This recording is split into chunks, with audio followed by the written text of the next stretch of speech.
औज़ुबिल्लाहि मिनश्शैतानिर्रजीम बिस्मिल्लाहिर्रहमानिर्रहीम अस्सलामु अलैकुम व रहमतुल्लाहि व बरकातुहू।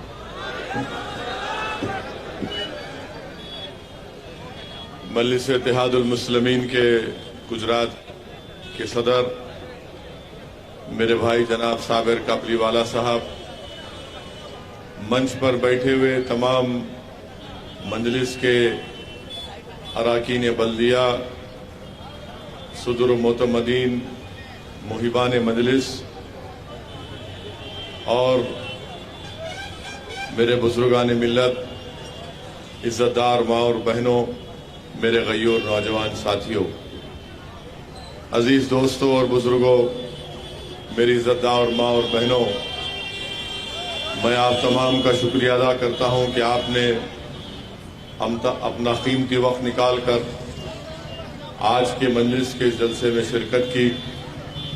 मैं आपका शुक्रिया भी अदा करना चाहता हूँ कि जो म्यूनसिपैलिटी के इलेक्शन, बल्दिया के इंतखाबात हुए थे, यहाँ से आपने मजलिस के उम्मीदवारों को कामयाब किया।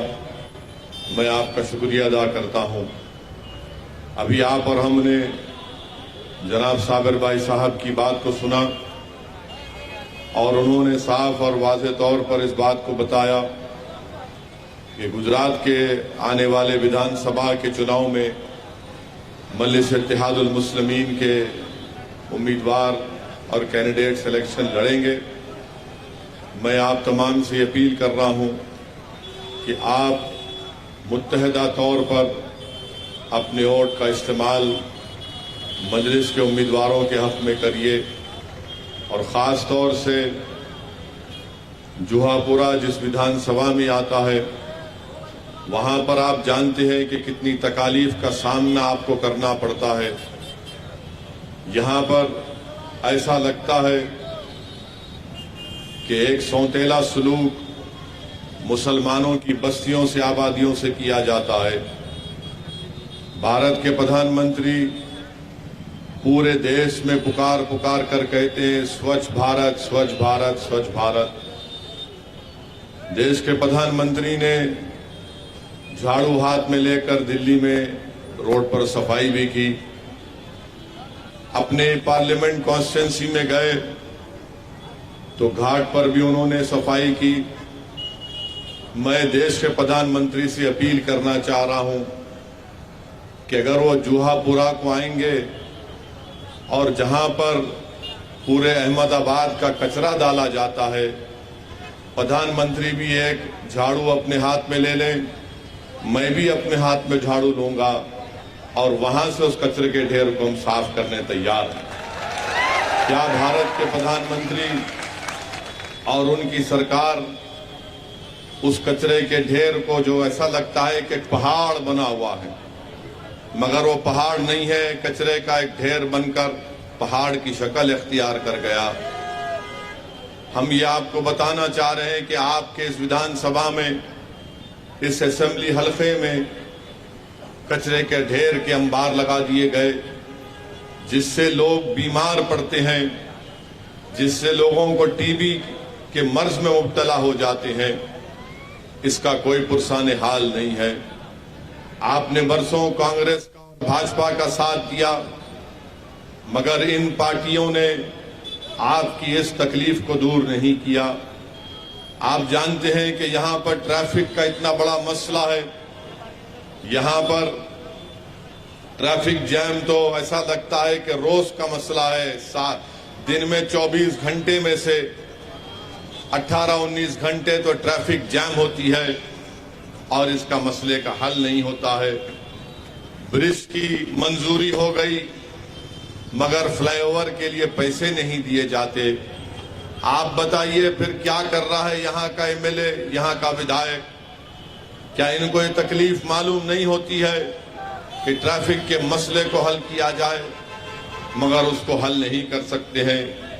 फिर बात होती है कि जल से नल योजना। मेरे अजीज दोस्तों और बुजुर्गों, ये तो सिर्फ एक नारा बनकर रह गया। ऐसे हजारों घर हैं जुहापुरा में जहां पर साफ पानी नहीं मिलता।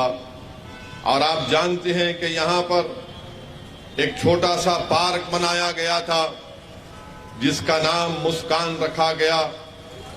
तो बीजेपी को पसंद नहीं आया कि बच्चों के चेहरे पर मुस्कान कैसे होगी, और उस पार्क को बुलडोजर के जरिए निस्तो नाबूद कर दिया गया।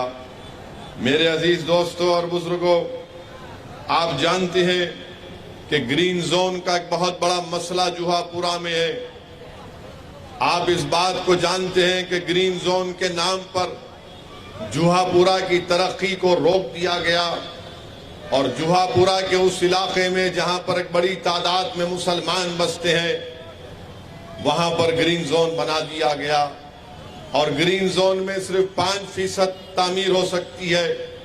अभी हमको हमारे कॉरपोरेटर साहब बता रहे थे कि आज ही के दिन एक बुरी खबर उन्होंने मुझे बताई कि मौलाना हबीब का एक बिल्डिंग थी, आज जाकर उसको डिमोलिश कर दिया गया।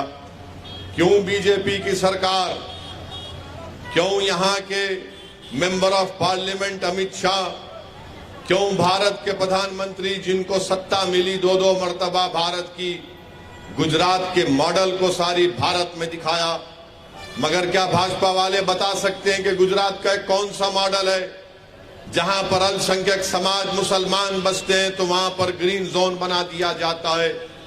क्यों बना दिया जाता? ताकि अल्पसंख्यक समाज चैन की जिंदगी ना गुजार सके, ताकि मुस्लिम अक़लियत इज्जत के साथ अपनी जिंदगी ना गुजार सके, ताकि उनके इलाकों में सही तरीके से रोड का मौसर इंतजाम ना हो सके। और हम आपसे वादा कर रहे हैं कि आने वाले चुनाव में आप यहां से मंदलिस के उम्मीदवार को आप MLA बनाइए। इंशाअल्लाह ताला ये ग्रीन जोन का मसला साबिर काबुलीवाला साहब की क़ियादत में हम इसको हल करेंगे, इसको निकालेंगे, और अगर जरूरत पड़ेगी तो इंशाअल्लाह ताला मैं आपसे वादा कर रहा हूं कि मैं खुद जुहापुरा आकर जुहापुरा की सड़क पर मैं रोड जाम चक्का जाम कर दूंगा उस वक्त तक जब तक के ग्रीन जोन नहीं निकाला जाएगा। मेरे अजीज दोस्तों और बुजुर्गों, ये ग्रीन जोन निकालना जरूरी है। ग्रीन जोन जुहापुरा के मुसलमानों से तासुब की निशानी है, नफरत की निशानी है, और लोकतंत्र में इस तरह के फैसले नहीं लिए जा सकते हैं। जुहापुरा में आप जानते हैं कि गवर्नमेंट स्कूल नहीं है, बल्कि मैं ये जिम्मेदारी के साथ आपसे कह रहा हूं कि जुहापुरा में गवर्नमेंट स्कूल, बल्कि पूरे अहमदाबाद में गवर्नमेंट स्कूल सिर्फ 8वीं जमात तक पूरे अहमदाबाद डिस्ट्रिक्ट में है। क्यों नहीं सरकार जुहापुरा में गवर्नमेंट स्कूल खोलती है? खोला गया था मगर उसके बाद नहीं खोला गया।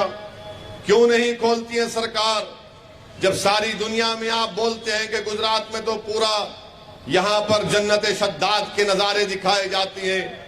मेरे अजीज दोस्तों और बुजुर्गों, जुहापुरा में गवर्नमेंट के स्कूल खुलवाए जाएंगे, लड़कर खुलवाए जाएंगे, और ये स्कूल खुलवाने का काम सिर्फ मंजलिस कर सकती है।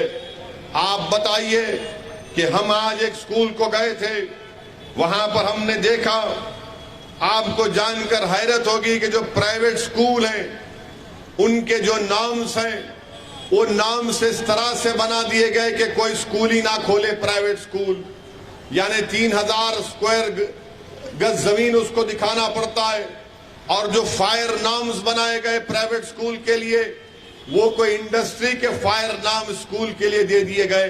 ये क्यों बनाए जा रहे हैं इस तरह के कानून? ताकि कोई मुसलमान आगे बढ़कर प्राइवेट स्कूल भी ना खोल सके और हम अपने बच्चों को इल्म के जेवर से आरास्ता ना कर सके। आप जानते हैं कि जुहापुरा में हमारे बच्चियों के लिए डिग्री कॉलेज का इंतजाम नहीं है, जिसकी वजह से हमारी बेटियां तालीम को तर्क कर देती हैं, या फिर अगर डिग्री कॉलेज के तालीम के उसूल के लिए उनको कहीं जाना पड़ता तो बहुत दूर दूर जाना पड़ता है। मैं आपसे वादा कर रहा हूं कि यहां से आप मंजलिस के विधायक को मुंतखब करिए। इंशाअल्लाह ताला हम हुकूमत से लड़कर यहां पर बच्चियों के लिए डिग्री कॉलेज का क़याम में लाएंगे इंशाअल्लाह ताला। अफसोस की बात है कि हॉस्टल भी नहीं है जुहापुरा में। कहां गया हॉस्टल? इतने पैसे जो लिए जाते हैं टैक्स का कहां पर चला जाता है? तो तालीम के मैदान में, बुनियादी सहूलतों के मैदान में, ट्रैफिक के इंतजाम के लिए ये ऐसे 3 अहम, और ग्रीन जोन, ये 4 अहम मसाइल हैं जुआपुरा में। मैं आपसे वादा कर रहा हूं कि आप मजलिस इत्तेहादुल मुस्लिमीन के हक में आने वाले असेंबली के चुनाव में वोट दें। और यहाँ के मेंबर ऑफ पार्लियामेंट तो देश के होम मिनिस्टर जनाब अमित शाह हैं। अमित शाह हैदराबाद को जब कभी भी आते, अपने भाषण में मेरा 2 मरतबा नाम लिए उनको चैन से रात में नींद नहीं आती। हर बार अमित शाह आकर मेरा नाम लेते हैं कि ओवैसी की वजह से ऐसा हो रहा है। अमित शाह साहब, ये बताइए कि आपने जब यहाँ के एमपी बने, आपने जुआपुरा में कितने काम करवाए अपने एमपी फंड से? बताओ आप। क्या आपने यहाँ पर पीने के पानी का इंतजाम किया? क्या आपने यहाँ पर अल्पसंख्यक समाज के लिए अपने एमपी फंड से कोई स्कूल की बिल्डिंग को तामीर करवाया? क्या आपने अपनी सरकार से बोलकर जुहापुरा में कब्रिस्तान की जमीन दिलवाई कि कब्रिस्तान की जमीन भी नहीं है? मेरे अजीज दोस्तों और बुजुर्गों, मैं आपको बताने के लिए कह रहा हूं कि हैदराबाद की पार्लियामेंट का मैं रुकने पार्लियामान हूं और हैदराबाद की आवाम ने मुझे वोट डालकर कामयाब किया। मेरे पार्लियामेंट की सेगमेंट में एक विधानसभा है, असेंबली का हलका है, उसका नाम है कारवान। मैंने 5 महीने पहले, हमारे 7 एमएलए हैं विधानसभा में, कोई मंत्री नहीं है, मगर इसके बावजूद भी मेरी नुमाइंदगी पर 290 करोड़ की लागत से एक सीवरेज की लाइन वहां पर डाली जा रही है कारवान असेंबली हलके में। मजलिस पर इल्जाम लगाते हैं कि मजलिस सिर्फ जज्बाती बातें करती है। हाँ, हम तकरीर जरूर करते हैं, मगर जब तकरीर करते हैं तो उसके अल्फाज को अमली जामे नामा पहनाते भी हैं। उसी कारवान के असेंबली हलके में गोलकुंडा एक तारीखी इलाका है। उस गोलकुंडा के इलाके में मैंने अपने एमपी फंड से बच्चियों की डिग्री कॉलेज और जूनियर कॉलेज के लिए मैंने एमपी फंड से 10 करोड़ की लागत से एक आलीशान बिल्डिंग बनाई। आप आकर देख सकते हैं गोलकुंडा के इलाके में ये काम हो सकता है। मेरे भाई, अगर आप मजलिस का साथ देंगे तो इंशाअल्लाह ताला ये काम करवाए जा सकते हैं। शर्त यह है कि आप मुत्तहिद हो जाएं और यकीनन मजलिस की कामयाबी को रोकने के लिए बहुत से लोग खड़े हो जाएंगे ताकि आपके इत्तेहाद को कमजोर किया जाए। मेरे अजीज दोस्तों और बुजुर्गों, अहमदाबाद के म्युनिसिपल कॉरपोरेशन ने कई फैसले, गलत फैसले लिए कि नहीं, गोश्त की मंडी, चिकन की मंडी नहीं को खोलना चाहिए। अरे आप होते कौन है? कौन डिक्टेट करेगा? कौन खाएगा? कौन क्या पिएगा? बाज ऐसे वेजिटेरियन भी हैं जो गोश्त नहीं खाते घर में, मगर बाहर जाकर खाते हैं ना। अच्छा, यहां से हम जाएंगे जलसे के बाद, ये आपका जो मैजिक चिकन ढाबा है, कितने लोग बैठकर चिकन खाते वहां पर? घर में नहीं खाते, वहां जाकर खाते हैं वेजिटेरियन। मगर अहमदाबाद म्युनिसिपल कॉरपोरेशन बोलती नहीं, तुम गोश्त की मंडी नहीं लगाएंगे, तुम अंडे की मंडी नहीं लगाएंगे। अरे आपको नहीं खाना है तो मत खाओ, गरीब का रोजगार है, वो गरीब का पेट पलता है, तो आप उसको नौकरी तो दिलाओ, नौकरी दे दो उसको गवर्नमेंट की। मगर नौकरी नहीं देंगे और बोलेंगे नहीं, तू गोश्त की मंडी नहीं लगाएगा, अंडे की मंडी नहीं लगाएगा। तो ये एक अजीब मिसाल, एक मिजाज बन चुका है। मेरे अजीज दोस्तों और बुजुर्गों, आप जानते हैं कि यही हाल यहां पर बहुत से मसाइल हैं, तकालीफ हैं। अच्छा, यहां पर पूरे अहमदाबाद के अस्पतालों का मेडिकल वेस्ट का डंपिंग स्टेशन बना दिया गया है। क्यों बनाया आपने उसको? यहां पर कोई पूछने वाला नहीं है। अब कांग्रेस को आपने वोट दिया था पिछले मर्तबा, तब भी कांग्रेस नहीं यहां से कामयाब हो सकी। मैं आज आपसे वादा कर रहा हूं कि एक मर्तबा आप इस विधानसभा में मजलिस के हक में अपने वोट का इस्तेमाल करिए। हम यहाँ पर डेवलपमेंट के काम करवाएंगे। हाँ, जुहापुरा में अगर किसी चीज की जरूरत नहीं है मगर वो बहुत ज्यादा है, वो पूरे हमारे इलाकों में पुलिस स्टेशन खोल दिए गए माशाल्लाह। हर रोड की जरूरत है, तो भाजपा ने कहा ने पुलिस स्टेशन ले लो।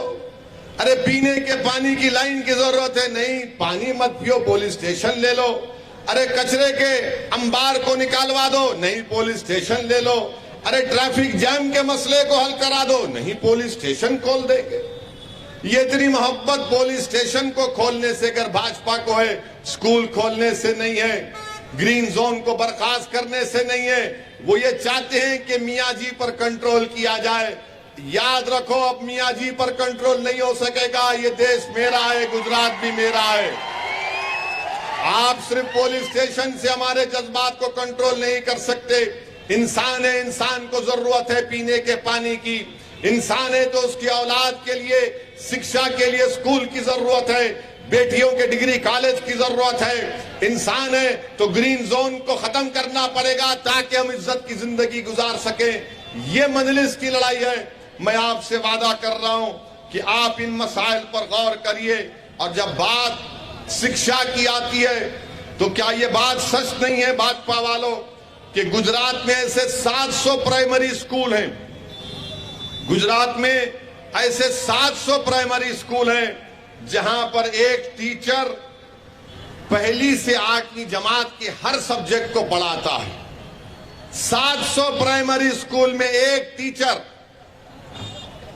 पहली से फर्स्ट से 8 क्लास तक पढ़ाता है। क्या पढ़ाता होगा वो बेचारा। एक टीचर यानी एक अनार 100 बीमार के बराबर ये मिसाल दी जाती है। तो यहां पर गुजरात के स्कूलों में नजर आता है कौन सा डेवलपमेंट किया गया जुहापुरा में। जुहापुरा में तो मुसलमानों से सौतेला सलूक किया गया, तासुबियत के मजारे किए गए। मुसलमान इलाका है तो नफरत के तौर पर देखा जाता है। मुसलमान इलाका है तो कहा जाता है दुश्मन का इलाका है, वहां पर काम नहीं करवाएंगे। हम आपसे कह रहे हैं कि इन नफरतों को हम तोड़ेंगे, मोहब्बत को जुआपुरा में आम करेंगे, इस विधानसभा में आम करेंगे। हम ना भाजपा से डरते हैं, ना कांग्रेस की बातों से हमको यकीन करना है। हमको जमहूरियत में, लोकतंत्र में अपने मसाइल को हल करना है। आप खुद सोचिए कि भाजपा की सरकार है, इतने सालों से 28,000 टीचर की वैकेंसी है। 28,000 क्यों नहीं दिए भाजपा वाले। 28,000 टीचर की वैकेंसी है। इम्तिहान तो होता है टीचर की भर्ती का, मगर खुद भाजपा वाले पेपर को लीक कर देते हैं और एग्जाम कैंसिल हो जाता है। यह काम होता है। नौकरी देना मकसद नहीं है, पेपर को लीक कर देते हैं, उसके बाद बोलते हैं पेपर लीक हो गया।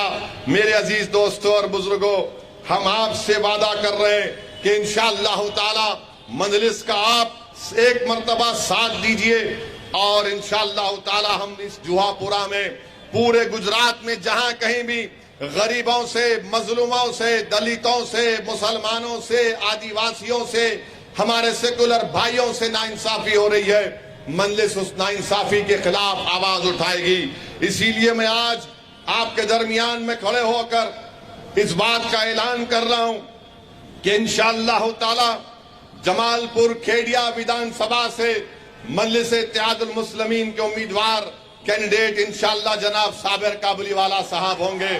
और मैं उम्मीद करता हूं कि आप इनका साथ देंगे दुआओं से। और मैं आपसे अपील करता हूं कि मैं नारा लगाऊंगा, आप मेरे साथ नारा लगाइए कि नारे तकबीर। और वहीं पर हमने फैसला लिया कि सूरत ईस्ट से इंशाअल्लाह ताला जनाब वसीम कुरैशी साहब हमारे कैंडिडेट होंगे। और वहीं से हमने ये भी फैसला लिया कि दानी लिमड़ा से हमारी बहन इंशाअल्लाह ताला कौशिका परमार मजलिस की कैंडिडेट होंगी। तो मेरी आपसे गुजारिश है कि हम तो ऐलान कर दिए, अब आपकी और इन तमाम उम्मीदवारों की जिम्मेदारी है कि वो अपने अपने विधानसभा में अपना काम शुरू कर दें। हाँ, इस विधानसभा से भी इंशाअल्लाह ताला जल्द से जल्द एक नाम का ऐलान किया जाएगा। आज हमने मीटिंग की हमारे कॉरपोरेटर से और तीनों से हमने कहा है कि जिस पार्टी जिसको भी टिकट देगी आप उसके कामयाबी के लिए आपको काम करना पड़ेगा। और तीनों ने हमसे वादा किया है कि सर आप असद साहब जिस किसी को कैंडिडेट आप बनाएंगे, हम पूरी मेहनत करेंगे कि यहां से मंजलिस का एमएलए मुंतखब होकर आए। मैं इनके जज्बे को सलाम करता हूं। मेरी आपसे गुजारिश है मेरे अजीज दोस्तों और बुजुर्गों, ये लड़ाई हमारी हिस्सेदारी की लड़ाई है, ये लड़ाई हमारी सम्मान की लड़ाई है, ये लड़ाई नाइंसाफी को रोकने की लड़ाई, ये लड़ाई हक को हासिल करने की लड़ाई है। आपसे अपील कर रहे हैं कि डरने और घबराने की आपको जरूरत नहीं है। हाँ, मैं जानता हूं कि मेरे इस फैसले के बाद कांग्रेस पार्टी को बड़ी तकलीफ होगी, दूसरी पार्टी को भी बड़ी तकलीफ होगी, मगर आप ये बताइए कि कांग्रेस के 16 एमएलए जीतते हैं और जीतने के बाद नरेंद्र मोदी के गोद में बैठकर चाय पीते हैं, तो उसका जिम्मेदार ओवैसी है क्या? कांग्रेस पार्टी के 16 विधायक भाग जाते हैं, इसका जिम्मेदार कौन है? आप बताइए। इसीलिए आपसे अपील कर रहा हूं कि अपने वोट का सही इस्तेमाल करिए, अपने वोट को जाय होने मत दीजिए। याद रखिए, जमहूरियत में जब तक आप अपने वोट से अपने पसंद के उम्मीदवार को कामयाब नहीं करेंगे, हम अपनी लड़ाई में कामयाब नहीं हो सकते, हम अपनी हिस्सेदारी की बात में कामयाब नहीं हो सकते, हम अपने मसाइल को हल नहीं करवा सकते हैं। मेरे अजीज दोस्तों और बुजुर्गों, भाजपा की सरकार देश में है, गुजरात में है। हम देश के प्रधानमंत्री से जानना चाहते हैं कि देश के प्रधानमंत्री, आपने 2014 में कहा था कि 1 रुपया $1 के बराबर हो जाएगा। भारत के प्रधानमंत्री ने कहा था कि 1 रुपया $1 के बराबर हो जाएगा। देश के प्रधानमंत्री 8 साल में आज डॉलर 81 रुपीस के बराबर हो गया। $1 81 रुपीस के बराबर हो गया। देश के प्रधानमंत्री को बताना पड़ेगा कि 5 साल में 25% रुपया गिर चुका है, 25% रुपया गिर चुका है। और आपको ये जानकर तकलीफ होगी कि रिजर्व बैंक ऑफ इंडिया ने डॉलर को बढ़ने से रोकने के लिए 1 साल में $100 बिलियन उन्होंने खर्चा किए। $100 बिलियन खर्चा करने के बाद भी आज डॉलर 81 रुपीस पर हो चुका है और अनखरीब में 100 रुपये हो जाएगा। देश की इकोनॉमी बर्बादी के दहाने पर चले गई। वो म्यूचुअल फंड जो 20,000 करोड़ रुपये महाना म्यूचुअल फंड होता था, आज वो सिर्फ 6,000 करोड़ महीने में हो गया। वो जो स्टॉक मार्केट तो माशाल्लाह पिट रहा है। FIIs जो $40 बिलियन के थे, ये बेचकर पूरे लोग चले गए। देश के प्रधानमंत्री से आप पूछेंगे, देश के प्रधानमंत्री डॉलर 81 हो गया, तो भाजपा वाले बोलेंगे क्या प्रधानमंत्री ने मुगलों को खत्म नहीं कर दिया? जब पूछेंगे नौकरी नहीं है, तो बीजेपी वाले बोलेंगे नहीं, इसका जिम्मेदार औरंगजेब है, मोदी कहां है? यानी नौजवानों का मुकद्दर बेरोजगारी हो चुका है, नौजवान को रोजगार नहीं मिलता, मगर भाजपा वाले सिर्फ हिंदू मुस्लिम टेंशन की बात करते हैं। मेरे अजीज दोस्तों और बुजुर्गों, GST के नाम पर कारोबार ठप हो चुका है। एक्सपोर्ट्स नहीं हो रहे हैं, एक्सपोर्ट्स बिल्कुल नहीं हो रहे हैं, एक्सपोर्ट्स कम से कम होते जा रहे हैं। इसका जिम्मेदार बीजेपी की गलत इकोनॉमिक पॉलिसीज, जिसकी वजह से आज देश को भुगतना पड़ रहा है। इसीलिए हम आपसे अपील कर रहे हैं कि इन तमाम चीजों को सामने रखकर आप जब विधानसभा असेंबली का इलेक्शन आएगा, अच्छे फैसले लीजिए ताकि आपकी आवाज विधानसभा में जा सके। मेरी इस बात को यकीन करिए कि आप में हम में इतनी ताकत नहीं है कि हम किसी पार्टी को सत्ता में आने से रोक सकते हैं, मगर आप हम में इतनी ताकत है कि हम अपनी इत्तेहाद की ताकत पर अपने पार्टी के नुमाइंदों को विधायक बनाकर गुजरात की विधानसभा में भिजा सकते हैं। लोग आपको बोलेंगे, लोग आपके आग के दरमियान में कहेंगे जो आपके इत्तेहाद के दुश्मन है, जो आपकी ताकत के दुश्मन है, जो आपके मसाइल के हल को करवाना नहीं चाहते, जो जूहापुरा में डेवलपमेंट नहीं चाहते, वो आकर बोलेंगे एक मंजलिस का जीत कर जाएगा तो क्या होगा। उनसे कह देना कि एक असदुद्दीन ओवैसी ने आकर हमारे दरमियान में खड़े होकर हमसे कहा कि भारत की पार्लियामेंट में मोदी के 306 MP हैं और उन 306 MP के सामने जब मजलिस के दो दीवानों में से एक आदमी खड़ा हो जाता तो 300 एमपी पर भारी पड़ जाते भाजपा के। वो मिजाज आपको गुजरात की विधानसभा में मिलेगा इंशाअल्लाह ताला। हम भी गुजरात की विधानसभा में जाएंगे तो गूंगे, अंधे और बहरे बनकर नहीं बैठेंगे कांग्रेसियों की तरह। हम जिंदगी का सबूत देंगे और जिंदगी का सबूत लड़ने से मिलता है, गूंगे अंधे रहने से जिंदगी का सबूत नहीं मिलता। जिंदगी का सबूत इससे मिलता है कि जिसको आप अपना विधायक एमपी बनाकर भी जाते हैं, वो जाकर लड़े सरकार से। मुख्यमंत्री कोई भी हो, प्रधानमंत्री मोदी भी हो, तो उसके सामने सीना तान कर खड़े होकर कहे कि मैं भी भारत का शहरी हूं, जुहापुरा में बसने वाले मुसलमान हैं मगर इंसान हैं, इनको इंसानों की बस्ती के तौर पर देखने की जरूरत है और यहाँ के मसाइल को, डेवलपमेंट को हल किया जाए। ये आवाज आपको सुनाई देगी गुजरात की विधानसभा में, मगर ये दूसरी पार्टी के लोग आएंगे, वोट लेकर चले जाते हैं, उसके बाद आपके डेवलपमेंट के बारे में कोई बातचीत नहीं करते हैं। तो मेरे अजीज दोस्तों और बुजुर्गों, मजलिस इत्तेहाद और मुस्लिमीन का आप एक मर्तबा साथ दीजिए। आपने अपने वोट से और अपनी दुआओं से यहां से 3 अराकीन बल्दिया को कामयाब किया। आपने बड़ा सही फैसला लिया, मगर डेवलपमेंट करवाना है जुहापुरा का, इस इलाके का डेवलपमेंट करवाना है। इसीलिए आपसे अपील कर रहा हूं कि एक वोट का सही इस्तेमाल करिए। मेरे बारे में बहुत सी बातें बोली जाएंगी, मुझे इसकी फिक्र नहीं है। मेरे खिलाफ जितनी बातें करना है कर लो, मगर मैं मुझसे मोहब्बत करने वालों से, नफरत करने वालों से एक बात कह रहा हूं कि अल्लाह सुब्हानहू तआला जब तक असदुद्दीन ओवैसी को जिंदा रखेगा, मेरी जिंदगी की एक एक सांस जब तक अल्लाह बाकी रखेगा, मैं जालिमों से, उनसे मुकाबला करता रहूंगा। मैं मजलूमों की आवाज बनकर उनके इंसाफ की लड़ाई लड़ता रहूंगा। ये मेरी जिंदगी का मकसद है। मुझे कोई इख्तिदार का लालच नहीं है। अल्लाह ने मुझे 4 मरतबा एमपी बनाया, अल्लाह ने मुझे 2 मरतबा 4 मीनार के मेले बनाया, अल्लाह का बहुत बड़ा करम है। मगर अल्लाह ने जब मुकाम दिया है, अल्लाह ने जब बोलने की सलाहियत दी है, अल्लाह ने बेशुमार नेमतों से मुझे नवाजा है, तो मैं अल्लाह का शुक्र सिर्फ इस तरीके से अदा कर सकता हूं कि मैं गरीबों और मजलूमों की लड़ाई लड़ूं, मैं मजलूमों के इंसाफ की लड़ाई लड़ूं, मैं आपकी आवाज बनूं, आपकी तकालीफ का जिक्र करूं, आपके आंखों में आंसू को देखकर उसको अपने आंख के आंसू समझ कर लड़ूं, मैं आपकी तकलीफ को अपने सीने में महसूस करूं। ये मजलिस का मकसद है मेरे अजीज दोस्तों और बुजुर्गों। मेरी आपसे गुजारिश है कि डरने और घबराने की जरूरत नहीं है।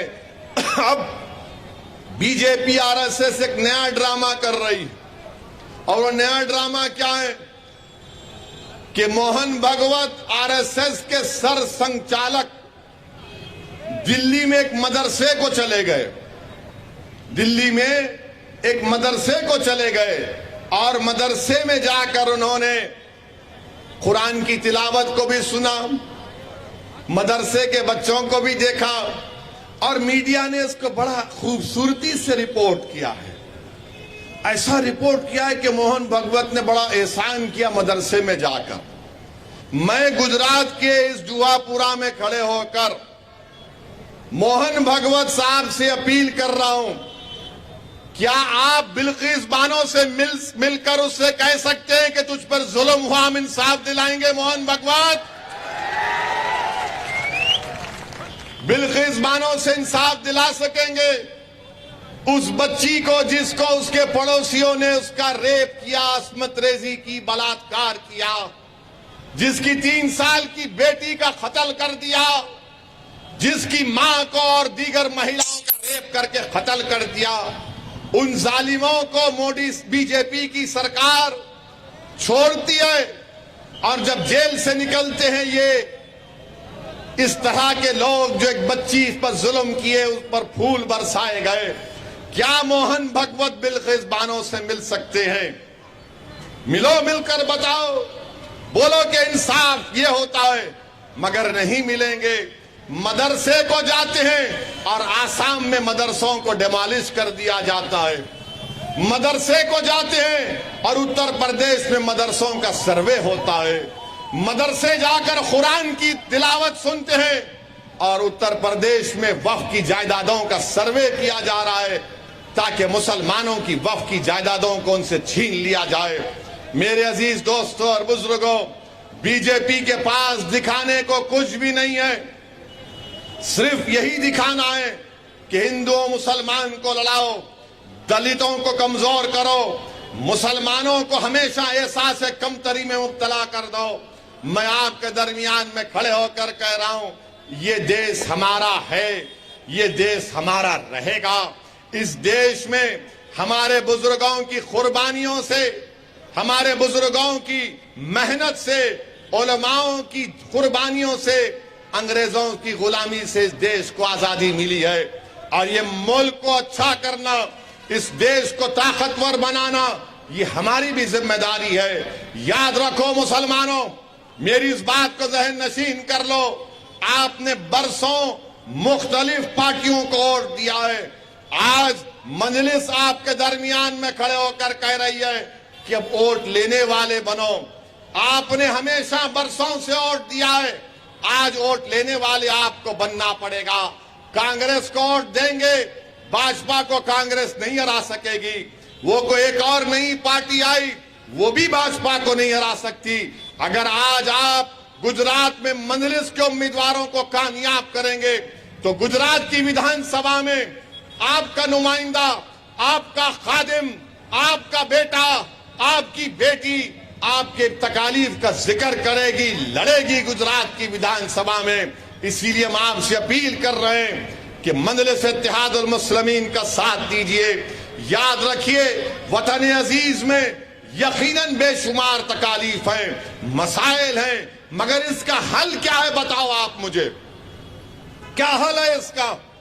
लोग बोलते हैं कि नहीं, क्या हल करेंगे? या तो हम घर की दरो दीवार को बंद करके खामोश बैठ जाएं, या फिर हम मैदान में आकर जमहूरी तरीके से अपनी आवाज को उठाएं। घर के दरो दीवार बंद करके बैठ जाना आसान जरूर है, मगर याद रखो वो बुज़दिली की निशानी है। अगर ये देश हमारा है तो इस देश के बुनियादी फैसले और हमारे मुकद्दर के फैसले हमारी आवाज के बगैर अधूरे रहेंगे। इसीलिए मेरी आपसे अपील है कि आप एक मर्तबा सियासी तौर पर सही फैसला लेकर, मुत्तहिदा तौर पर अच्छा फैसला लेकर आप यहां से मजलिस को कामयाब करिए। जो मजलिस का उम्मीदवार होगा, हम भी सबसे राय मशवरा करके एक फैसला ले रहे हैं। मगर मेरे अजीज दोस्तों और बुजुर्गों, मेरी आपसे अपील है कि इत्तेहाद को मजबूत करिए, अपनी आवाज को गुजरात की विधानसभा में पहुंचाइए। यही चंद गुजारिशात मुझे आप तक कहना था और मैं आपसे वादा कर रहा हूं कि इंशाअल्लाह ताला आने वाले दिनों में मैं आपके इलाकों में आऊंगा। एक नहीं, 4-4 घंटे पैदल दौरा करूंगा। आपका घर मेरा घर है, ये आपका घर नहीं है, मेरा घर है ये। मैं आपके घर पर दरवाजे पर आऊंगा, आपका बेटा बनकर आऊंगा, आपका भाई बनकर आऊंगा। बल्कि अगर आप कहेंगे तो आपके इत्तेहाद की भीख मांगने में आपके दरमियान में आया हूं। मैं अपने लिए नहीं आया हूं गुजरात को, मैं इसलिए आया हूं कि आपके मसाइल हल हो जाएं। मैं अपनी इज्जत या अपनी दौलत या अपनी अनानियत में इजाफे के लिए नहीं आया हूं। मैं आपके दरमियान में आया हूं, आता रहूंगा ताकि जुल्म का खात्मा हो सके। बताओ, एक जुहापुरा मुसलमानों का इलाका है और उस बुनियाद पर उसको नजरअंदाज कर दिया जाता है। इससे बड़ा जुल्म नहीं हो सकता। बहरहाल मुझे यकीन है कि आप हमारा साथ देंगे और हमारी सरपरस्ती करेंगे, हम हमारी गलतियों को सुधारेंगे। यही चंद बातें मुझे आप तक कहना था। आपका बेहद शुक्रिया। अस्सलाम वालेकुम व रहमतुल्लाहि व बरकातहू।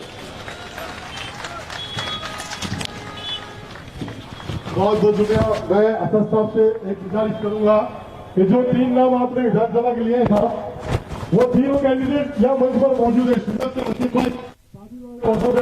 कौशिका बेन परवार, आप तीनों हाथ में क्या हो भाई, वो हाथ से आप